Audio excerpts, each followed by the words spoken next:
सुनीता और अजय को आज तलाक के कागज मिल गए थे। दोनों साथ ही कोर्ट के बाहर निकले। दोनों के परिजन साथ थे और उनके चेहरे पर विजय और सुकून के निशान साफ झलक रहे थे। 4 साल की लंबी लड़ाई के बाद आज फैसला हो गया था। साल हो गए थे शादी को, मगर 6 साल ही साथ रह पाए थे। 4 साल तो तलाक की कार्रवाई में लग गए। सुनीता के हाथ में दहेज के सामान की लिस्ट थी जो अभी अजय के घर से लेना था, और अजय के हाथ में गहनों की लिस्ट थी जो सुनीता से लेने थे। साथ में कोर्ट का यह आदेश भी था कि अजय 10 लाख रुपए की राशि एक किस्त सुनीता को चुकाएगा। सुनीता और अजय दोनों एक ही टेम्पू में बैठकर अजय के घर पहुंचे। दहेज में दिए गए सामान की निशानदेही सुनीता को करनी थी, इसलिए चारों स्टोर रूम की तरफ बढ़े जहां उनके दहेज का सामान पड़ा था। सामान ओल्ड फैशन का था, इसलिए कबाड़ की तरह स्टोर में डाल दिया गया था। मिला भी कितना था उसको दहेज।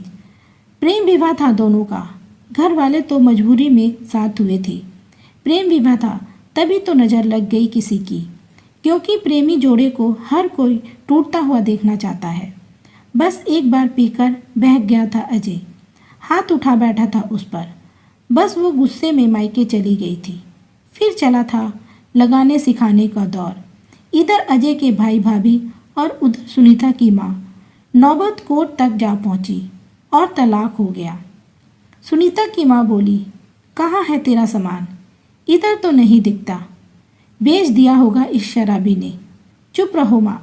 सुनीता को न जाने क्यों अजय को उसके मुंह पर शराबी कहना अच्छा नहीं लगा। फिर स्टोर रूम में पड़े सामान को एक एक कर लिस्ट से मिलाया गया। बाकी कमरों से भी लिस्ट का सामान उठा लिया गया।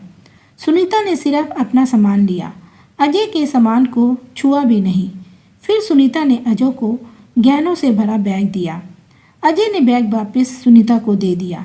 रख लो, मुझे नहीं चाहिए, काम आएंगे तुम्हारी मुसीबत में। गहनों की कीमत 15 लाख से कम नहीं होगी, क्योंकि कोर्ट में तो तुम्हारा वकील कितनी दफ़ा गहने गहने चिल्ला रहा था।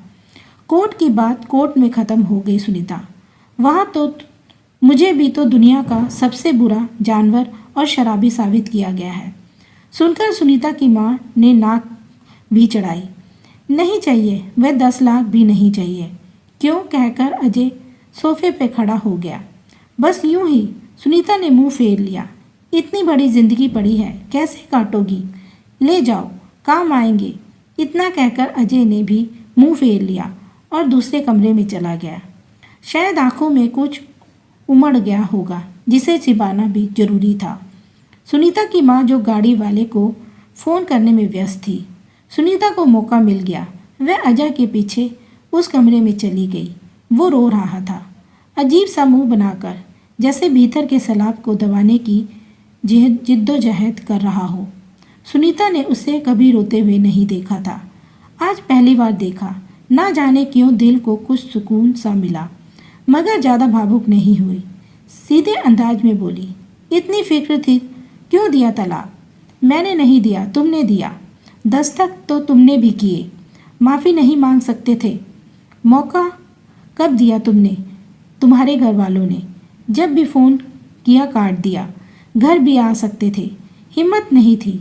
सुनीता की माँ आ गई। वह उसका हाथ पकड़कर बाहर ले गई। अब क्यों मुंह लग रही हो इसके? अब तो रिश्ता भी ख़त्म हो गया।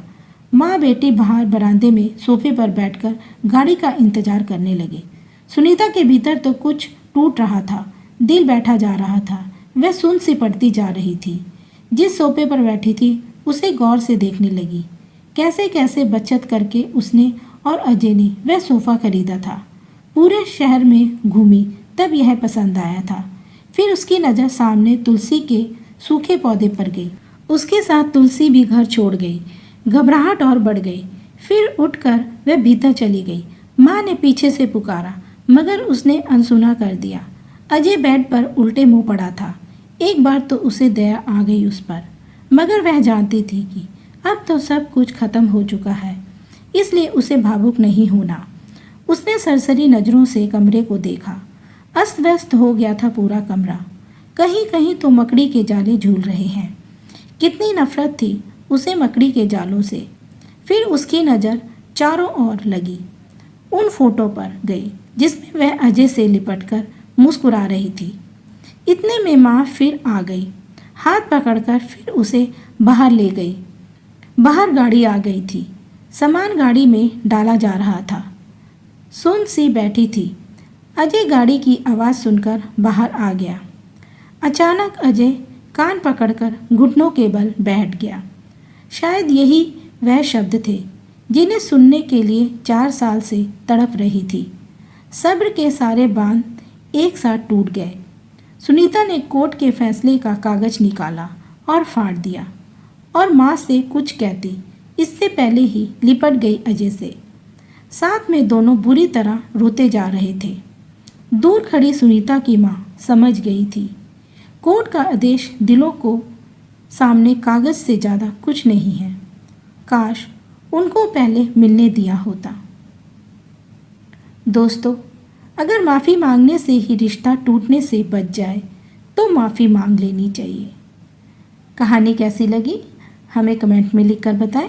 वीडियो को लाइक और चैनल को सब्सक्राइब करें। थैंक यू, धन्यवाद।